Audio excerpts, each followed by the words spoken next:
Welcome to Heather Ewing, the CRE Rundown. I am your host, Heather Ewing, and I thought I would take an opportunity for this podcast for just a little one on one, you and I. So I don't have a guest, but I thought it would be fun to share a little bit more about my journey with running and how it's evolved within commercial real estate for myself, also with my firm, Abstract Commercial Real Estate, here in downtown Madison, Wisconsin.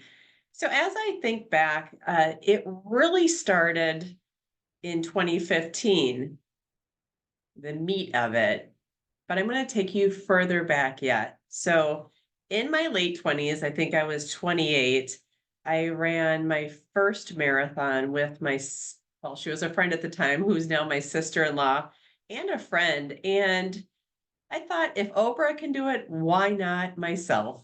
So the three of us teamed up and ran the marathon. I hated it. I hated it. And in fact, I swore that I was never going to run a marathon again. So for those of you that know how much I enjoy it now, it's funny, right? But I've noticed a couple of the things I've sworn off in life have later come back. I see it through a new lens. And with that, I have a new appreciation, and with running, a newfound love.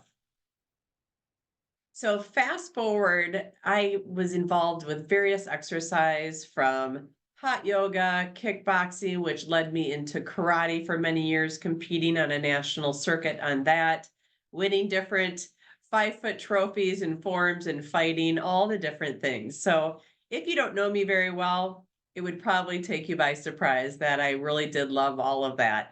But it laid a great foundation, one for confidence, also for discipline. And in my early years of commercial real estate, it was lacking. These days, fast forward 10 plus years, I am very disciplined, but that was not always the case. And with running, it has definitely helped me with that as well. But let's dig into it. So in 2015, I got into retail and restaurants. I was in brokerage a little bit before that, but really the meat of it was 2015. And with the stress levels, I didn't have a book of business. I was self-funded. Everything was on my shoulders in that sense, right? And it was learning a whole new world. And again, no book of business. So it all had to be started from scratch. So with that, there's stress. So I started running. And with that, I was like, oh, I'm sleeping better. Then I'm not sleeping. So you add more miles. And the trend continued. And then at a certain point I was running half marathons. And with that, it was fun. Joined up with my sister-in-law, my brother, and it was just a fun thing. So we ended up racing a half marathon from April through November, so approximately 6 per year. And raced, I think about 25, 26 of them. And of those, I pushed hard. I really worked at it. I would place in the top half within my age group. So I got to be what I felt pretty good. And it was nice to see the hard work with a more immediate response. Whereas in commercial real estate, we know the deal terms can take quite a while. So it was nice to see a quicker return on that. Also, with each run, it was nice because it was something you did and you completed. Quick response on that. One of the things I really liked about it too was that with hot yoga and some of these other boutique classes is that you drive 20 minutes. The class is an hour 15, hour and a half. Then you have the drive back. Then you're going through the shower. And it was just very time consuming. So with running, you lace up, throw your clothes on, and you walk out the door. So very simple from beginning to end. You can get a great workout in only 30 minutes by walking out your door. Let's see here. Exercise. So for years, I'd exercised 5 or 6 days a week, would always take a day off. And that was a pretty normal routine for me. And it just felt good to be active. And I'm very grateful for my health. I know the importance of it. And at a very young age, to be really grateful for your health and to treat your body like a temple. That's a whole nother story for another day. getting back to the running. So I really did enjoy the races, not during, because it was really painful. You're giving it all you've got. But I really enjoyed having the time with family, with friends, the connection. I also liked that I could deliver on it. And again, that tied in really nicely with the long lead times for your celebration with commercial real estate. And with that, like I said, I had sworn marathoning off for 17 years, almost 2 decades. So in 2019, my brother's wife asked me, Heather, do you want to run New York? And I was like, let me think about that. So I slept on it, the proverbial and very real sleeping on it. And with that, I decided, you know what, Heather, you're too comfortable with the half marathons. You've done well. Of course, there's always room for improvement, but I'm like, it's time to get uncomfortable and to shake it up. So I said yes. And years prior, I'd also had glute hamstring issues from karate tournament that I'd ripped those out, and they had just always given me problems where I think it was all the fast twitch and I would just rip it out, even with PT, different things. So it was very frustrating. And that was an earlier love of my life. So I decided, all right, we're going to move beyond the fear, move beyond the unknown, and handle things as we go. So 2019 New York, it was my first big marathon. I think there were 51,000 and so many people that ran this race. And my goal was to finish. And with that, just a surreal experience. Again, had never been in a marathon of that magnitude. Madison, I don't know the numbers, probably 2,500. It was almost, gosh, what? Again, it was 12, 13 years ago, 23 years ago. Whew, that math. Anyways, it was mind-boggling. And it was really neat because you would go through each of the boroughs, but then also some of these different areas, it was neat because you would be part of this big pack and you really had to navigate your footing, where you're going, all of that. And then you would just see a whole nother herd of people coming in and joining in. So there was a lot happening on it. So my goal turned out well. I finished it, and I thought, with so many people having never been to New York at the time, that I was like, there will be so much happening, I won't even feel the pain. And one tip for you is I like to take 3 a leave. I'm not a doctor. This is just what works for me. I take 3 a leave before every race. It's a little trick of the trade for me. But it was a great experience. Really enjoyed it. Was it hard? Of course. Was I in pain? Of course. And I remember having some cramping, different things like that. Had to take my shoe off and stretch and do different things. But I ran across the finish line. So to me, that was a goal accomplished and it felt great. Let's see here. As we advance then, that really started changing things in my mind, and asking more questions about where I was at in commercial real estate, what I wanted to do, what I had done, things of that nature. And then in 2020 is when I founded and opened up Abstract. As you know, COVID was then as well. So April of 2020 is when I opened my doors to a wild flurry of action. And one of the nice things about that was I said, well, you're starting off at quite a time. This is going to show you what you're made of. And the nice thing about that too is I had been doing the same thing for over 5 years, which was really helpful in that ballpark. And I had a can-do attitude. I was like, this is what you're going to do. You're going to create a plan. You're going to execute. You're going to adjust. And you've always made things happen. So why would this be any different? And so I gave it 200%. And that's what counts.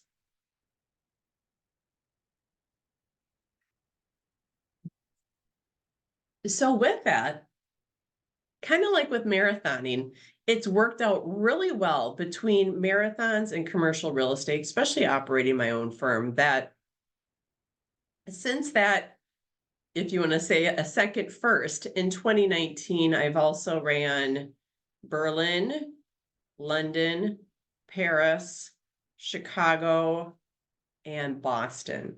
So now I'm training right now for Milan. So that's very exciting. But with that, it's really, you have a big picture, it's your goal, and you break it down into tactical chunks. And with that, it's nice because you celebrate the small things. I run solo quite a bit, but I also run with my sister-in-law for some of these longer runs. Sometimes I'll run with a group, and each training plan, I use the Hal Higdon, believe it or not, the novice one, which got me through Boston. But a big contributor to that was my sister-in-law, Ruth.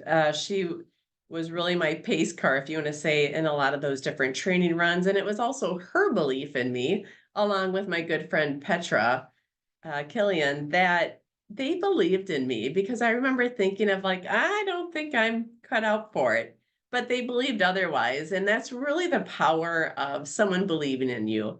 It can really carry you a long way. So I'm forever grateful to both of them for that. And I also acknowledge that I did those training runs. They were tough, but they were good. And I'm really grateful that I dug in. And I remember running the London Marathon. I PR'd, but I missed Boston. I think the cutoff by like 30 seconds. And I was like, oh, it was so painful. It's one of those, it's a celebration, but really it's not, because I did not hit my big goal in that sense. So after that, I really had a burning desire of like, I am making it to Boston. So in 23, I ran Paris. And I remember for that one too, that I was like, all right, I've done all the training. I've been eating pretty clean, hydration, all those different things. And I'm like, today is the day. So in beautiful Paris, that day did come, and I had a great pace. It was a 8:45 and seconds pace. So I hit my goal on that, which was really exciting. And then when the times came out for Boston, I made the initial cut. Of course, you apply for it, and then you wait for weeks, and then you find out if you made the second cut or not. And I did. So that was like, whoop, very exciting. And one of those personal dreams, right? Happening right before your eyes, which is super cool. But we ran Boston. That was tough. It was tough love.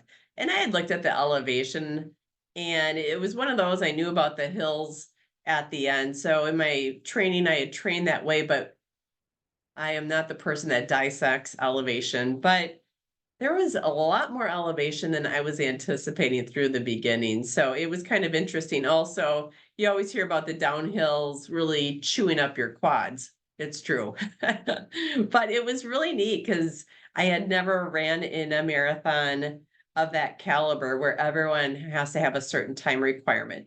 In others, there can be time requirements, there can be lottery, people can um, get in through donating to different charities. And that's how I got into New York for that back in 2019. But there's a lot of different methods. But with Boston, it's nice. They keep it to 30,000 or less. And I don't remember the exact numbers of what they allow from people running for charity versus others having to qualify with time only. So it was a really special race, a really great memory, and couldn't tell you how good it felt to also complete that one too. So that was a big deal. Excuse me. It's that time of year. Mhm.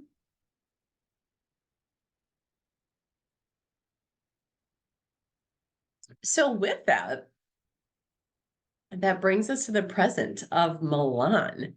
And what we've been doing is having an international marathon in the spring and then a domestic in the fall. So I joke, running year round in Wisconsin is not for the faint of heart. Again, people that don't really know me may think I'm um, frail. Who knows? Right? I'm not a big person, but at the same time, I'm hardy. And I used to actually, funny story, used to be a tomboy when I was younger, right? So it was me and the boys playing soccer, all these different things. So I've always loved movement and freedom, if you want to say. But anyways, coming back to it is that running through the winter in Wisconsin is not the most exciting thing.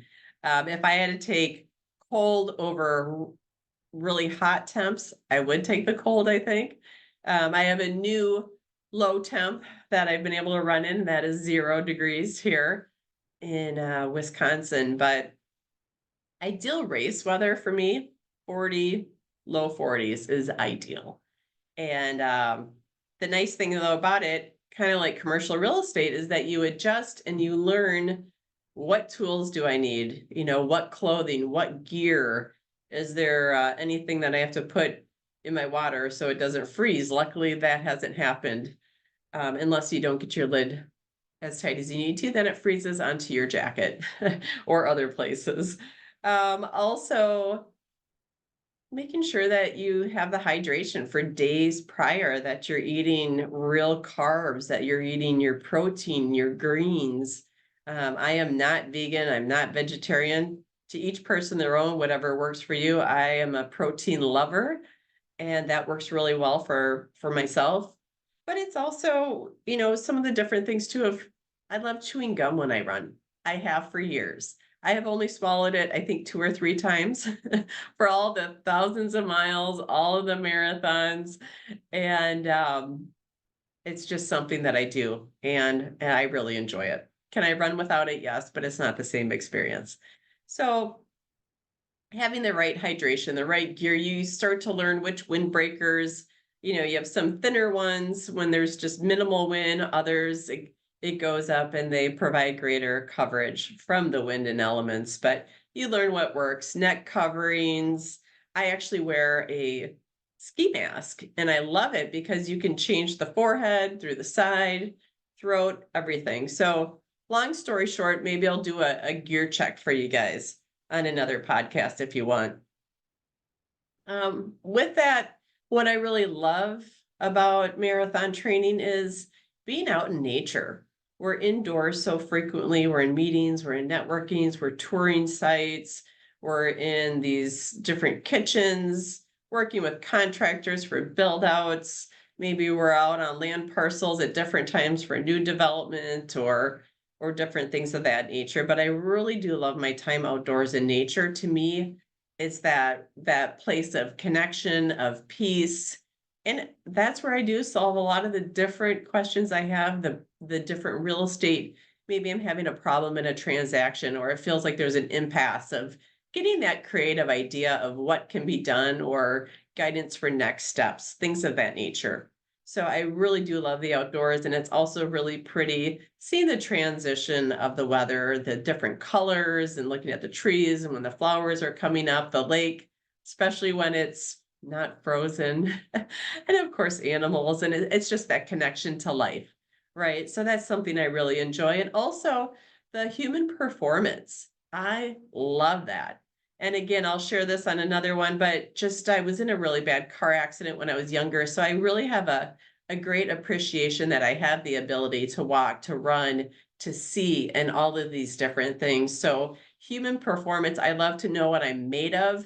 And then I like to see of how can I extend that? How can I build my resources mentally, physically, spiritually, otherwise, so that I can perform even better, not only in these races, but obviously in commercial real estate, in the deals, in my personal relationships, business relationships, everything in life. I see it as a performance sport. And I say that in a neat and exciting way versus one of work and having to meet. So I just have a uncanny zest for wanting to know what I'm made of in that sense. And also with the mindset, it's so important. Again, commercial real estate deals can take months, they can take years, and it's really keeping the energy moving forward. And what I mean by that is helping people to remember, what the next steps are if they're starting to get down. Because if it's a newer operator, they're probably not used to all the ups and downs that can be encountered throughout a deal. Or maybe they're bored, right? Really keeping the eye on the prize. Also, sometimes it turns out that A property just may not be the right fit after certain due diligence and things of that nature, which at that case, thanks, but no thanks, right? If it's not the right fit. And keeping the energy also is staying positive, looking for ways to solve the problem, not complaining. And it's really being creative, using deal structures that maybe helped you to win a deal over here or something that really benefited a client over here. Maybe you're speaking on their behalf. Maybe it's a unique type of referral that they need. So it's really keeping that energy and the deal moving forward and making sure that it's still aligning and that it really does check off for the right investment for them.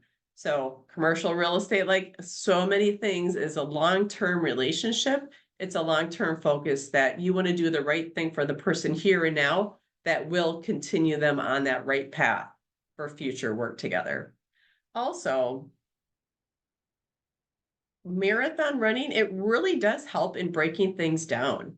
So in my earlier career, many, many years ago, I spent 11 years in operations, supply chain, and it was seeing the big picture and breaking it down, prioritizing, looking for limiting factors, all those different things that could really disrupt the flow of production and other things. And with that, I take that same vantage point here in commercial real estate, and marathoning ties in perfectly.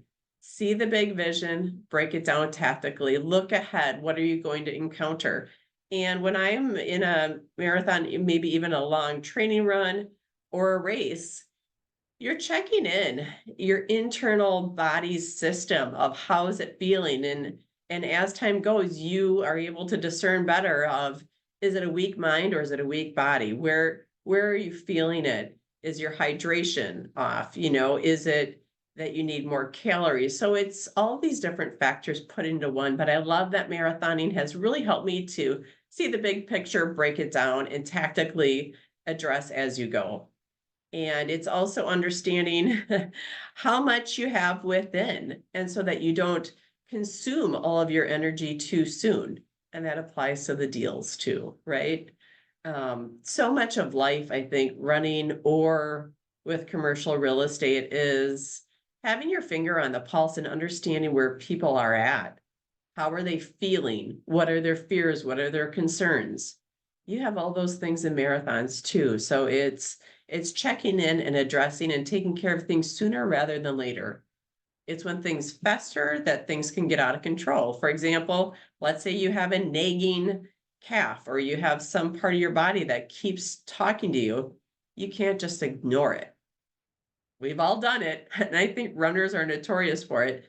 But without making sure all of you is working well, there's going to be problems. And at times you need to adjust a run, or maybe you're skipping some runs to take care of something if it is bothering you. You're seeking out the professional that can help you with it. You're making sure that you're stretching, foam rolling. I love taking 4-pound salt baths.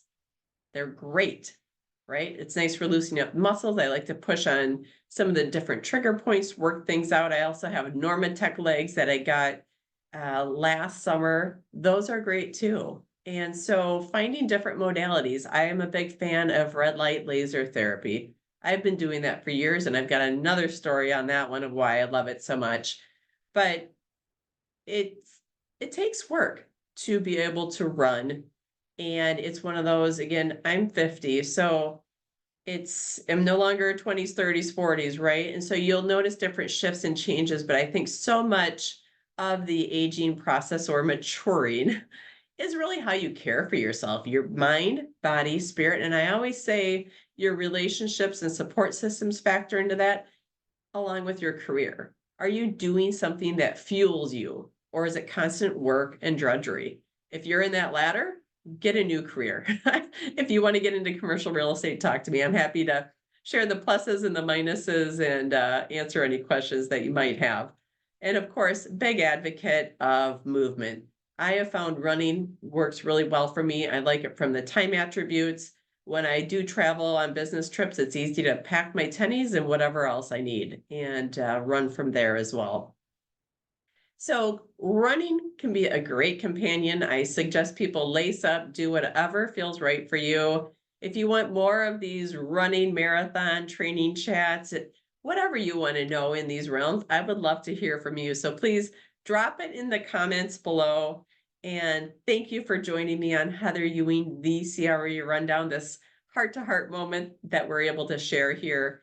And look for more podcasts with a lot of great guests in the coming episodes and years. Thanks.